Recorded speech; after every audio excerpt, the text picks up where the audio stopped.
오늘 말씀은 난공불락의 여리고성을 어떻게 해결해 주셨느냐 하는 하나님의 말씀입니다. 성경을 보면 하나님은 우리 인생의 해결자가 되어주셨다 하는 내용으로 가득 차 있습니다. 하나님은 애굽에서 400년 동안 종살이했던 백성들을 선택해 주셨습니다. 그리고 애굽에서 출애굽할 수 있는 해방을 주셨습니다. 그들이 가야 할 목적지를 주셨습니다. 그들의 비전, 그들이 가야 할 곳은 바로 젖과 꿀이 흐르는 가나안 땅, 약속의 땅이었습니다. 하지만 그 약속의 땅에 도달하기 위해서는 반드시 지나가야 하는, 반드시 통과해야만 하는 곳이 있었습니다. 바로 광야였습니다. 근데 이 광야는 낮에는 어마어마하게 무덥거든요. 그러다가 밤이 되면 갑자기 온도가 뚝 떨어져서 사람이 추위에 시달리게 됩니다. 그때 하나님은 구름 기둥으로 낮에 찌는 듯한 무더위를 해결해 주셨고, 불기둥으로 하나님은 밤에 그 차가운 살을 애는 듯한 차가움을 해결해 주셨습니다. 하나님이 기후의 해결사가 되어 주신 것입니다. 또한 출애굽 백성들이 홍해 바다를 이제 만나게 됩니다. 200만 명이나 되는 그 수많은 백성들이 배 한 대도 없이 홍해 바다를 건너는 것은 불가능입니다. 앞으로 가자니 시퍼런 바다고, 뒤로 돌아가다니 분노에 찬 애굽 왕 바로의 군대가 이 하나님의 백성들을 죽이려고 병거를 몰고 달려오고 있습니다. 앞으로도 뒤로도 갈 수 없습니다. 그때 하나님은 모세로 하여금 큰 통풍을 불게 하셨습니다. 그리고 바다에 길을 내주셨습니다. 그리고 그 바닷길로 출애굽한 백성들은 편안히 무사히 홍해를 건너게 됩니다. 하나님은 홍해의 문제도 해결해 주셨습니다. 또한 광야에서 이스라엘 백성들이 마실 물이 다 떨어졌을 때가 있었습니다. 사람은 물 없이는 살 수 없습니다. 왜 모든 우주 과학자들이 어떤 행성에 물이 있는가를 살펴봅니까? 물이 없으면 생물이 존재할 수 없기 때문입니다. 그래서 사람들은 백방으로 땅을 파고 우물을 파고 노력했습니다. 그러다가 겨우 한 우물을 발견하게 됩니다. 하지만 그 우물물은 마실 수가 없었습니다. 너무나 쓰디쓴 물, 바로 마라의 물이었습니다. 사람들은 입에서 원망이 터져나왔습니다. 입에서 하나님을 욕하고 심지어 주의 종을 욕하기 시작했습니다. 그때 하나님은 한 나무를 가르쳐 주셨습니다. 그 나무를 그 마라의 쓴물에 던지라는 겁니다. 그 물에 던졌더니 그 쓰디쓴 물이 단물로 바뀌었다 하는 것입니다. 또한 하나님은 먹을 양식이 떨어졌을 때 하늘에서, 날마다 하늘에서 쌀가루, 또 미숫가루, 또 밀가루를 내려주신 겁니다. 그걸 성경은 만나라고 표현을 합니다. 얼마나 놀라운 일입니까? 하나님 먹을 양식도 해결해 주셨습니다. 백성들이 우리 단백질이 부족하다, 고기 좀 먹어야지, 허구한 날 이 탄수화물만 먹으면 되겠느냐 하면서 노래를 부르자 하나님께서 날아다니는 새떼, 메추라기 새떼를 하늘에서 그냥 뚝뚝뚝 떨어지게 했습니다. 한번 생각해 보십시오. 통닭이 하늘에서 떨어진다고. 이야, 얼마나 대단한 일입니까?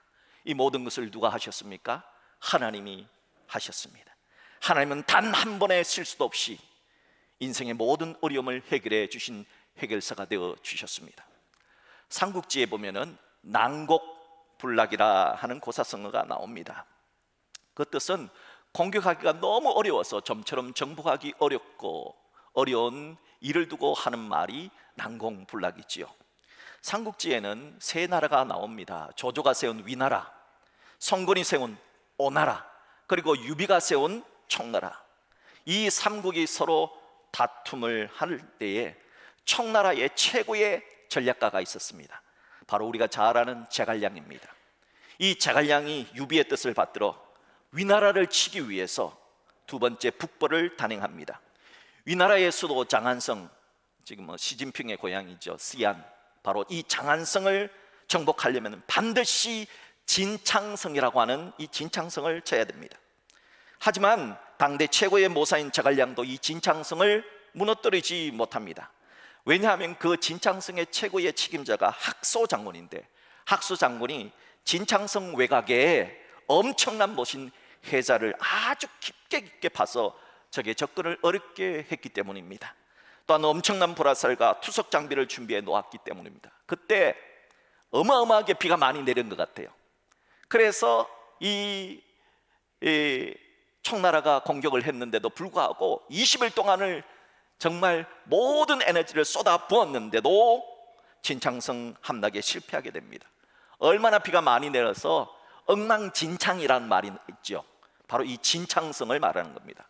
비가 너무 많이 내려서 흙이 온마다 엉망진창이 돼가지고 공격을 하지 못하고 제갈량이 학소가 지키는 진창성은 난공불락이로다 하며 후퇴를 했다고 합니다.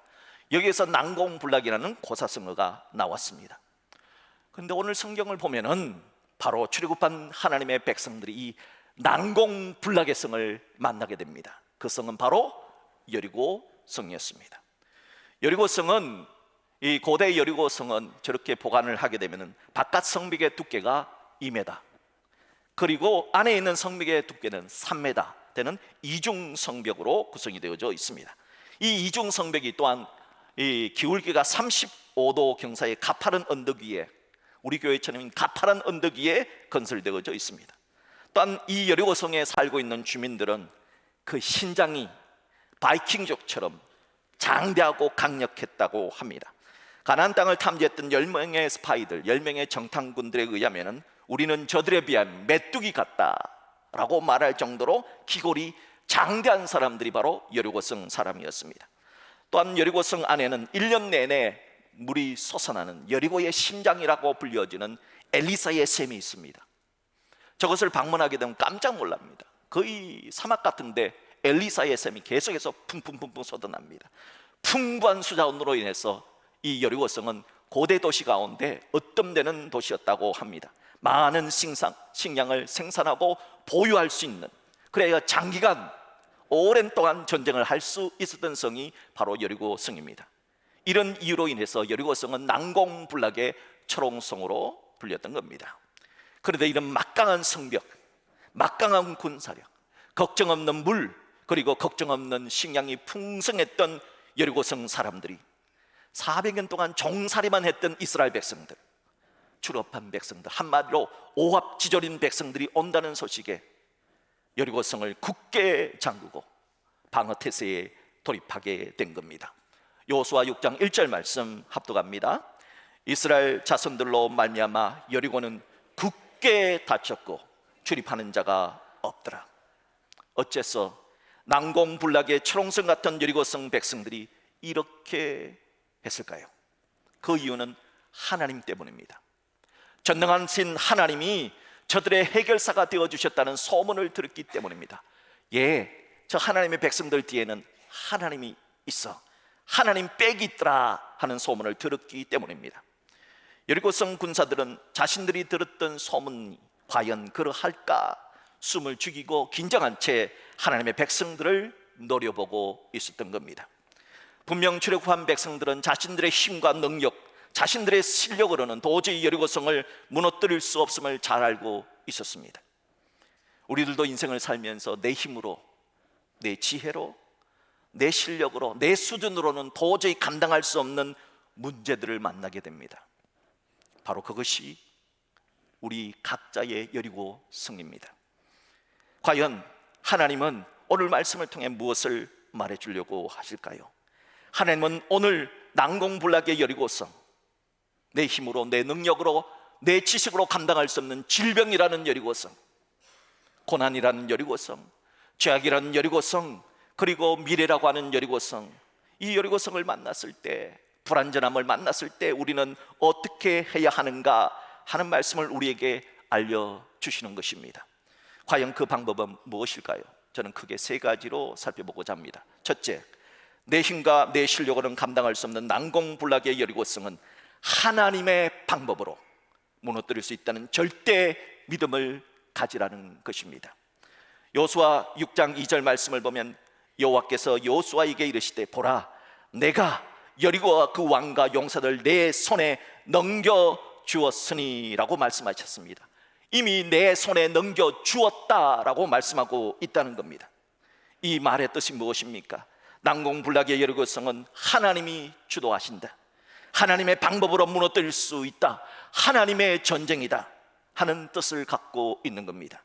그래서 하나님의 백성들은 내 힘으로, 내 지혜로, 내 실력으로, 내 수준으로 풀 수 없는 인생의 여리고성을 만났을 때 인간의 방법을 내려놓아야 됩니다. 나의 짧은 생각을 내려놓아야 됩니다. 그리고 하나님의 말씀을 받아들이고 하나님의 방법을 선택해야 하는 겁니다. 구약성경 사무엘상 17장에는 하나님의 방법으로 여리고성과 같은 거인 골리앗과 싸워서 이겼던 다윗의 전투 이야기가 기록되어져 있습니다. 이스라엘 군대와 블레셋 군대는 오늘날에만 대치하고 있는 것이 아니라 고대로부터 대치를 했습니다. 이 블레셋이라고 하는 나라는 저기 헬라 제국에서부터 온 나라이기 때문에 무기 자체가 철기 문화를 갖고 있어요. 반면에 이스라엘 사람들은 그 당시에 청동기 무기를 갖고 있었습니다. 청동기 문화와 철기 문화가 지금 싸움을 하는 겁니다. 이거는 해봤자 끝입니다. 여러분, 여기는 펜티엄급이고 여기는 286이에요. 되겠습니까? 게임이 안 되는 겁니다. 그러니까 이 블레셋의 대장군 거인 골리앗이 매일매일 나와서, 야, 하나님 믿는다면서 너희들은 쩔짱구냐? 나와 싸울 사람이 단 한 명도 없단 말이냐? 큰 소리를 쳐왔던 것입니다. 하지만 이스라엘 군대는 골리앗의 그 거대한 체격 그리고 철제 무기로 겁을 먹고는 아무도 그 누구도 대항할 수가 없었습니다. 이런 광경을 보게 된 청년 다윗은 하나님의 이름을 모욕하는 그 골리앗을 바라보면서 분노합니다. 그리고 내가 골리앗과 싸우겠습니다 하고 나서게 됩니다. 아무도 골리앗과 싸우려고 하지 않았을 때 17살 청년 다윗이 싸우겠다 하자 이스라엘의 왕 사울은 너무 기뻤습니다. 그러면서 자신의 갑옷을 벗어줍니다. 이거 입고 싸우라고. 그리고 이스라엘에는 유일하게 철제 무기를 갖고 있었던 사람이 누구냐? 바로 사울 왕과 요나단 왕자인데 그 철제 무기를 줍니다. 이거 가지고 싸우라고. 하지만 다윗은 거절합니다. 사울 왕의 갑옷을 입지 않습니다. 사울 왕의 무기를 사용하지 않습니다. 평소에 양떼를 지킬 때 늘 사용했던 무기 물맷돌 5개와 하나님에 대한 절대 믿음을 가지고 골리앗과 싸우러 나갑니다. 이런 모습을 본 골리앗 장군은, 야, 저걸로 나랑 붙겠다고 하고 참 기가 찬다 조롱하며 비웃습니다. 하지만 다윗은 그런 골리앗에게 이렇게 말합니다. 너는 칼과 창과 단창으로 내게 나오거니와 나는 만군의 여호와의 이름 곧 내가 모욕하는 이스라엘 군대 하나님의 이름으로 내게 나아가노라 외쳤습니다. 하나님의 도우심을 믿고 물맷돌을 날렸습니다. 돌은 정확하게 골리앗의 이마에 명중했습니다. 골리앗은 그 자리에서 쓰러지게 됩니다. 그때 다윗은 재빨리 달려가 골리앗의 칼을 빼어서 골리앗의 목을 잘라버립니다. 이스라엘에게 승리를 안겨다 준 것입니다. 다윗과 골리앗의 이 싸움의 이야기는 여리고성과 같은 큰 장애물을 만났을 때 하나님의 방법으로 해결할 수 있다는 좋은 예를 보여주는 사건입니다. 하나님은 오늘 우리들에게도 내 힘으로, 내 지혜로, 내 실력으로 해결하지 못할 여리고성이 있을지라도 포기하지 말라, 포기하지 말고 하나님은 내 손에 넘겨줄 수 있다는 굳센 믿음을 가지라 말씀해 줍니다. 자, 여호수아 6장 20절 말씀을 한번 보세요. 정말 하나님 말씀대로 했더니 어떤 일이 벌어졌는가? 여호수아 6장 20절 말씀을 합독합니다. 이에 백성은 외치고 제사장들은 나팔을 불매 백성이 나팔 소리를 들을 때에 크게 소리질러 외치니 성벽이 무너 내린지라. 그 단단한 철옹석 같은 여리고 성벽이 무너져 내린지라 했습니다. 그렇습니다. 내 힘, 내 능력, 내 지혜로는 도저히 해결될 기미가 보이지 않는 걱정과 근심의 여리고성일지라도, 죄악의 여리고성일지라도, 질병의 여리고성일지라도, 고난의 여리고성일지라도 하나님의 방법으로 무너져 내릴 수 있습니다. 그러므로 사랑하는 성도 여러분, 하나님 말씀을 의지하세요. 하나님 말씀에 대한 절대 믿음을 가지세요. 하나님 말씀에 대한 절대 믿음을 가지시고 내 방법이 아니라 하나님의 방법을 선택하셔서 여러분 앞에 있는 여리고성이 무너지기를 주의 이름으로 축복합니다. 둘째로, 내 힘과 내 실력으로 해결할 수 없는 난공불락의 여리고성을 무너뜨리는 하나님의 방법은 끝까지 순종하는 것입니다. 여호수아 6장 3절로 5절의 말씀을 보면요, 하나님은 아주 엉뚱한 전략을 가르쳐 주십니다. 여리고성을 돌라는 겁니다. 성벽 돌기 작전입니다. 첫째 날부터 여섯째 날까지는 매일 하루에 한 바퀴씩 돌라는 겁니다. 돌고 그냥 가서 자빠져 주무시는 거죠. 그냥 가서 그렇게 한 거예요. 아무것도 한 게 없습니다. 그리고 마지막 일곱째 날은 7바퀴를 돌라는 겁니다. 그리고 마지막 7째 날에는 성을 돌다가 제사장들이 나팔을 길게 뿌 하면서 양각 나팔을 불면은 백성들은 그때 일제히 소리를 질러라, 그러면은 무너진다는 겁니다. 여러분, 하나님이 말씀하신 이 성벽 돌기 작전에 대해서 어떤 생각이 드십니까? 하나님께서는 왜 이런 이상한 계획을 세우셨을까요? 이런 계획이 인간의 노래는 야, 이건 무슨 뭐 우리가 보면은 명랑대첩이라든지 뭐 거대하잖아요. 하객진을 펼쳐라 뭐 이렇게 하면 멋진데, 하나님은 뭐 그냥 돌라는 거예요. 그리고 가서 잘하는 거예요. 뭐 이거 되겠나? 어리석게 보일 수 있지만 실상은 여기에 하나님의 놀라운 지혜가 담겨져 있다는 겁니다. 아마 여리고성 군사들은 이런 성벽을 도는 모습을 보고 뭐야, 저거 봐, 하루 한 바퀴씩 성주위를 돌다가 진으로 돌아가서 그냥 자빠져 주무시네. 이야, 무슨 저런 군대가 다 있냐, 진짜 한심하다, 우리가 저런 군대를 향해서 쫄았단 말이야 하면서 정말 이상하게 생각했을 겁니다. 과연 적군만 그랬을까요? 말없이 여리고성만 돌다가 왔어 그냥 누워 자는 자신의 모습에 출애굽 백성들이 야, 이런다고 여리고성이 무너질까? 황당해하지 않았겠습니까? 그러나 그렇게 황당한 명령임에도 불구하고 여리고성을 돌아라 말씀하신 분이 누구예요? 하나님이잖아요. 하나님이 그렇게 말씀하셨으니까 그냥 끝까지 순종해보자 하는 마음으로 순종했던 겁니다. 그랬더니 무너진 것입니다. 우리가 여리고성을 돌 때 오늘 성경 본문에 보면 왜 하나님은 첫째 날부터 여섯째 날까지 여리고성을 한 바퀴만 돌다가 일곱째 날 돌 때 무너지게 하셨을까요? 그리고 여리고성을 일곱째 날은 마지막 7바퀴를 다 돈 다음에 무너지게 하셨을까요? 조금씩 무너져 내리면 얼마나 좋을까요? 사람은 성취감이 있잖아요. 봐라, 저 봐라, 오른쪽 성벽이 무너져 내렸다. 봐라, 내일은 왼쪽 성벽이 무너져 내린다. 봐라, 뒤쪽이 무너져, 동쪽. 이렇게 하면 신이 나서 할 텐데 하나님은요, 7째 날 7바퀴 돌 때까지는 아무런 일이 일어나지 않게 합니다. 숫자 7이라고 하는 것은 하늘의 수 3과 하늘, 땅, 지하, 땅의 수 4, 동서남북, 이 하늘 수, 하늘만큼 땅만큼 숫자가 합쳐진 것이 완전수 7이에요. 하나님이 원하시는 것은 뭐냐? 나는 너희들에게 완전한 순종을 원한다는 뜻입니다. 나는 너희들에게 완전한 순종, 온전한 순종, 끝까지 순종을 요구한다는 뜻입니다. 그래서 첫째 날 6분의 1, 7분의 1 무너진 게 아닙니다.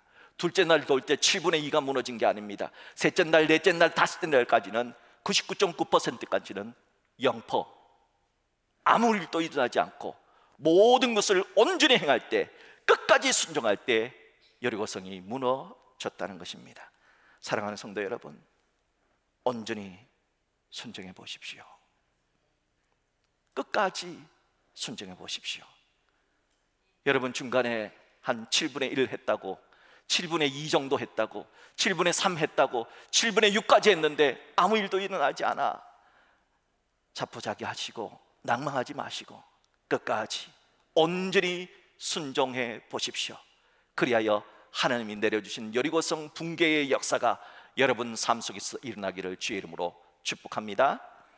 셋째로 내 힘과 내 실력으로는 해결할 수 없는 난공불락의 여리고성을 무너뜨리는 하나님의 방법은 침묵의 방법과 선포의 방법이었습니다. 하나님은 문제의 초롱성 같은 여리고성을 칠 때 말하지 말라 침묵 명령을 내리셨습니다. 그리고 내가 말하라 할 때는 외쳐라 하는 말씀을 외쳤습니다. 자, 여호수아 6장 10절의 말씀 합독할까요? 여호수아가 백성에게 명령하여 이르되 너희는 외치지 말며 너희 음성을 들리게 하지 말며 너희 입에서 아무 말도 내지 말라. 그리하다가 내가 너희에게 명령하여 외치라 하는 날에 외칠지니라. 어떻게 해서 하나님은 난공불락의 여리고성을 점령할 때 침묵의 명령과 선포의 명령을 같이 내렸을까요? 먼저 하나님은 여리고성을 돌 때 침묵의 명령을 내렸습니다. 우리는 민수기를 통해서 이스라엘 백성들이 어떤 사람인 걸 잘 압니다. 이스라엘 사람들은요, 그냥 가만히 있지 못하는 사람입니다. 그냥 이 사람 저 사람에게 늘 떠벌리고 다니는 대표적인 사람이 이스라엘 사람들이었습니다. 거친 광야 생활 40년을 보냈던 이스라엘 백성들이 얼마나 원망하고 불평했던 사람들입니까? 험한 광야길을 걸을 때는 길이 너무 험해, 너무 어려워, 불평하지 않았습니까? 딴 고기 먹고 싶다, 그치? 옆 사람한테 쿡쿡 옆구리 찔러가면서 마늘 먹고 싶지, 그치? 물 마시고 싶다, 그치?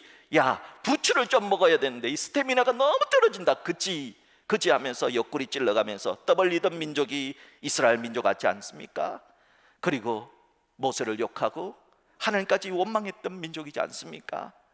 그런 떠벌리기 좋아하는 사람들, 원망 불평의 입을 가진 자들, 그들에게 하나님이 침묵하라 명하지 않았다면 이스라엘 백성들이 여리고성을 돌 때 어떤 말을 했을 것 같습니까? 야, 돈다고 무너질까?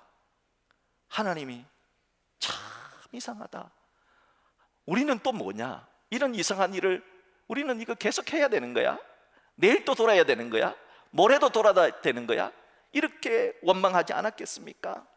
하나님은 이걸 아셨던 거지요.